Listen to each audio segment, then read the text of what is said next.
Dear students, इस video lecture में हम लोग क्या पढ़ेंगे बाबू? Electrical power and energy. ठीक है, इलेक्ट्रिकल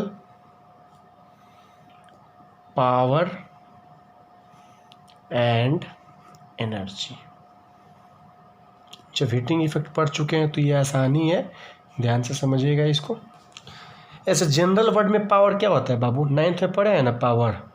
पावर होता है आपका rate of doing work, means rate of doing work means work done upon time, isn't it?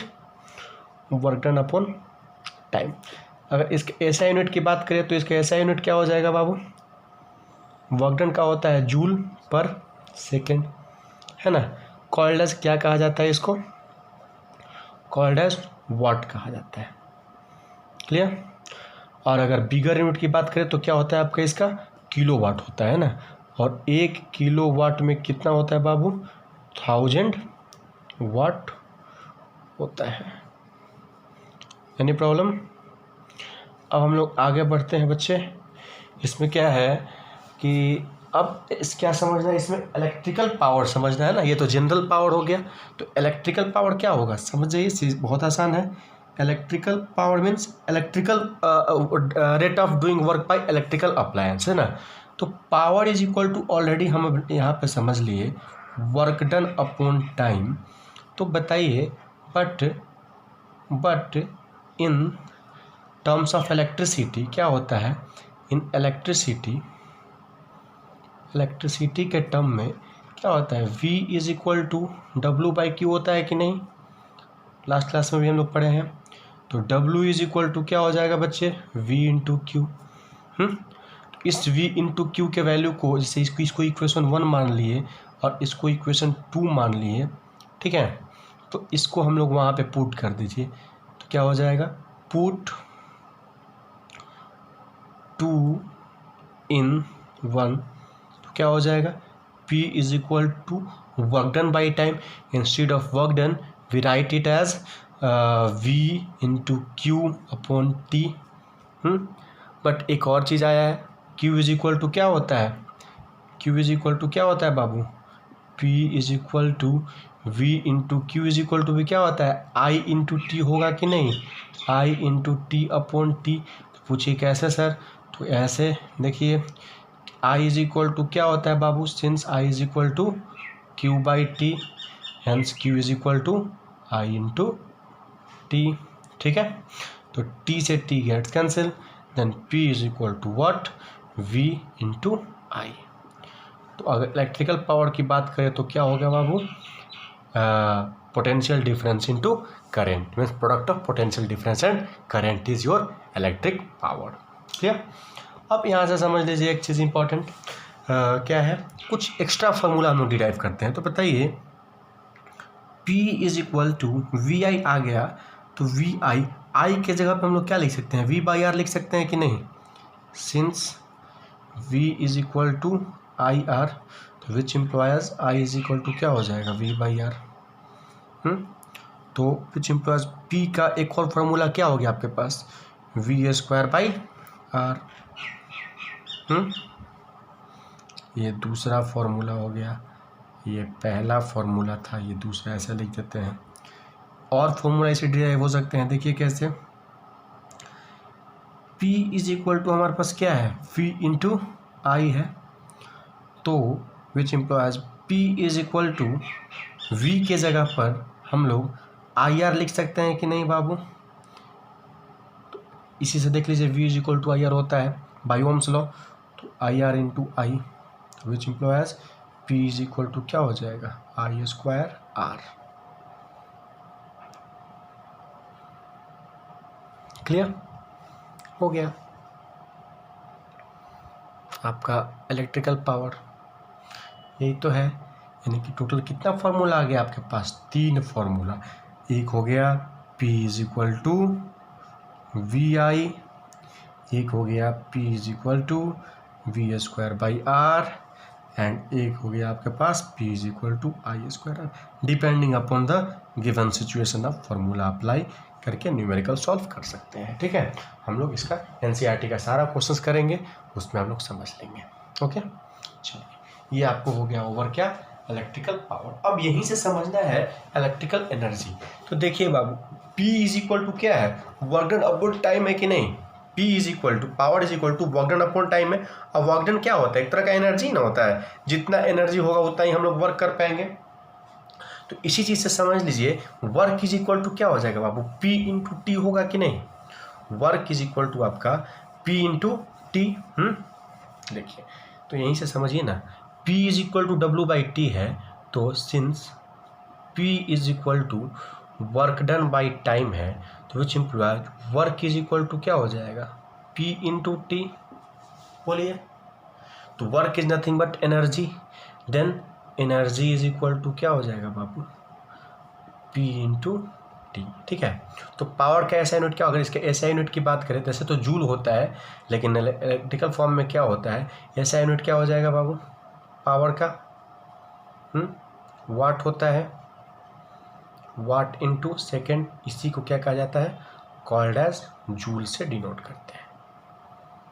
ठीक है, देखिए यही एनर्जी ना है बाबू P इंटू टी, तो यही कहीं कहीं हीट के फॉर्म में रिलीज होता है। तो आप हीटिंग इफेक्ट में ऐसे भी बना सकते हैं, energy is equal to P into T. अब P के जगह पे एक आई स्क्वायर आर हमने फॉर्मूला डिराइव किया था, तो एनर्जी इज इक्वल टू क्या हो जाएगा, आई स्क्वायर आर टी। क्लियर, तो एनर्जी जब हीट एनर्जी के फॉर्म में रिलीज होता है तो वही फॉर्मूला हो जाएगा आई स्क्वायर आर टी। क्लियर, यही चीज़ है। अब हम लोग वाट इंटू सेकेंड ये है। ठीक है, अब एक चीज़ आगे समझते हैं इसमें, कॉमर्शियल यूनिट ऑफ एनर्जी क्या है। Commercial unit of energy, commercial unit of energy क्या होता है, जैसे कि अगर आपके घर में जो बिजली बिल आता है तो वो कौन सा यूनिट फॉलो करता है, तो वो फॉलो करता है आपका किलो वाट आवर। जो आता है ना कि 10 यूनिट बिजली बिल उठा, 12 यूनिट उठा, तो 1 unit is equal to in commercial form में क्या होता है, 1 यूनिट का बराबर होता है 1 kilo watt hour. 1 kilowatt hour का मतलब क्या हो गया कि अगर कोई इलेक्ट्रिकल अप्लायंस जिसका पावर 1 किलोवाट हो और यदि वो 1 घंटे के लिए यूज हो जाता है, तो जो पावर कंज्यूम होगा, इलेक्ट्रिसिटी कंज्यूम होगा, एनर्जी कंज्यूम होगा, उसको हम लोग क्या बोलेंगे, 1 किलोवाट आवर। मीन्स 1 यूनिट का बिजली बिल उठ जाएगा हमारा। ठीक है, तो ये होता है आपका कॉमर्शियल यूनिट।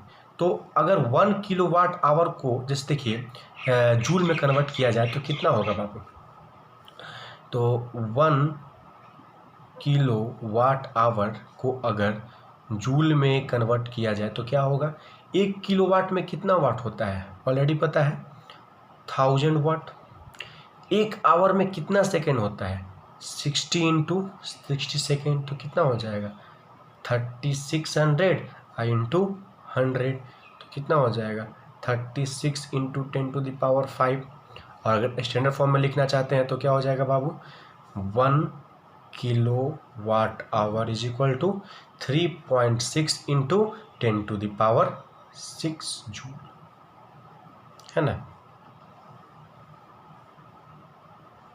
यही है आपका।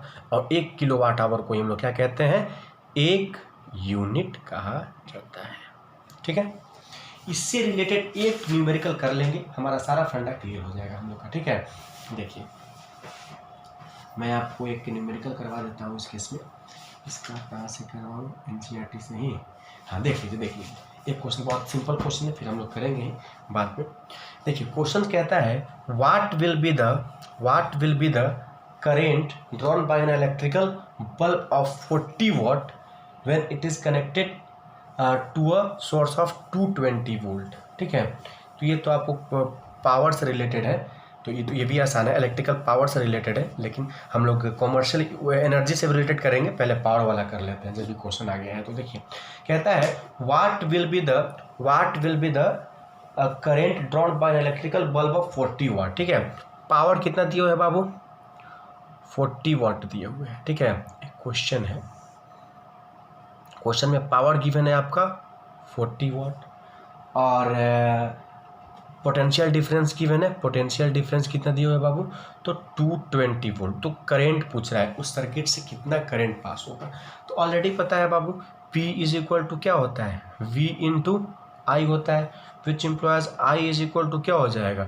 P by V। तो बस निकाल दीजिए, पावर कितना है 40/220, ये कितना हो जाएगा 4/22 विच इम्प्लाइज 2/11 एम्पियर का करंट पास होगा, है ना। Means I is equal to कितना हो जाएगा बाबू 2/11 एम्पियर। क्लियर। एक मिनट मुझे क्वेश्चन सर्च करने दीजिए जो आपको एनर्जी से आगे भी देखिए, ध्यान दीजिएगा इसको। क्वेश्चन है, लिखिए इसको। A radio set of 60 watt run for 50 hours. ठीक है, एक रेडियो सेट है जिसका पावर कितना है 60 वाट है और वो 50 घंटे के लिए यूज होता है। तो how much energy does it consume. ठीक है, तो वो कितना एनर्जी कंज्यूम करता है हम लोग को ये समझना है। ठीक है, तो एक रेडियो सेट है जो 60 घंटा के लिए यूज होता है। ठीक है, तो पहले 60 वाट पावर है, तो गिवन क्या है आपके पास बाबू, पावर कितना गिवन है 60 वाट, टाइम कितना गिवन है तो 50 आवर, है ना। तो energy is equal to formula क्या होता है P इंटू टी। तो कॉमर्शियल यूनिट में निकालना है बाबू, तो कॉमर्शियल यूनिट में अगर इसको हम सबसे पहले किलो वाट में बदलना होगा, तो 60/1000 किलो वाट हो जाएगा, है कि नहीं, क्योंकि एक वाट में 1 किलो वाट में 1000 वाट होता है, तो 1 वाट में कितना हो जाएगा 1/1000 किलो वाट। तो ये आपका कट जाएगा, is equal to 0.06 kilowatt. ठीक है, तो ये हो गया पावर। तो energy is equal to formula क्या होता है बाबू P इंटू टी, तो which implies E is equal to कितना हो जाएगा, पावर कितना है 0.06 इंटू टाइम कितना है 550। तो E इज इक्वल टू कितना होगा बाबू 6/100 इंटू 50, 0 से 0 कैंसिल, 5 2 जा, एंड ये कट के कितना हो जाएगा बाबू 2 3 जा, then E is equal to 3 kilowatt hour. Means गाना सुन के हम लोग कितना एनर्जी कंज्यूम कर लिए 3 यूनिट। अब यहीं पे दे देगा कि रेट है बिजली बिल का 8 रुपया 6.5 रुपीज़, तो कितना पैसा लगेगा ये कैलकुलेट करना होता है। तो इसी टाइप का क्वेश्चन रहते हैं। ठीक है, हम लोग पढ़ेंगे NCERT में। ओके, इस तरीके से हमारा पूरा चैप्टर कंप्लीट हो गया। अब हम लोग NCERT क्वेश्चंस करेंगे। बच्चे अगर क्वेश्चंस करना है तो सारा टॉपिक हर वीडियोस को देख लीजिए। ठीक है, बहुत ही छोटा छोटा वीडियो है, बहुत ही आसान वीडियो है, समझ में आ जाएगा। ठीक है, और यदि कुछ सजेशन करना चाहते हैं, कुछ सजेस्ट करना चाहते हैं कि सर ऐसे कर दीजिए तो ज़्यादा बेटर होगा, तो कृपया हमें कमेंट में करें। Okay, good bye.